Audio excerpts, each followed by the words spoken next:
चंदी देर नहीं करियो दानव के मारो में। हे चंदी देर नहीं करियो दानव के मारो में। दानव के मारो में दुष्टों के संहारो में।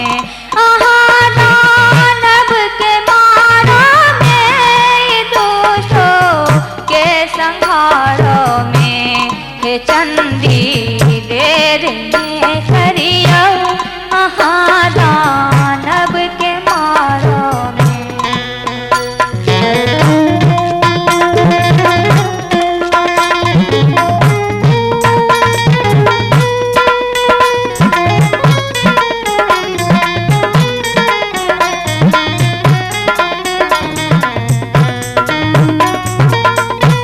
बहुत ही पाप के ने छल ऋषि मुनि के सते ने छल।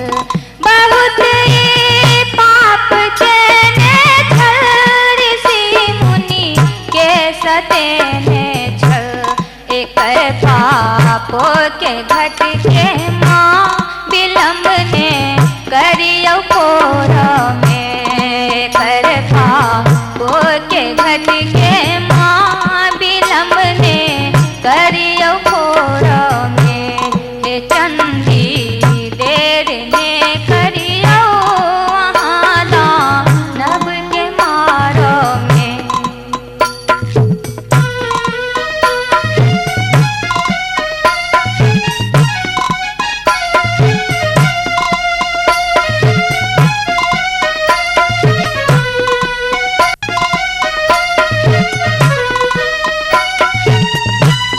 अपन बल सो पराजित कर कटे को शस्त्र छीनने छल।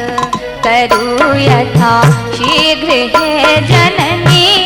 करू यथा शीघ्र हे जननी। पर छाती के भारों में। हे चंदी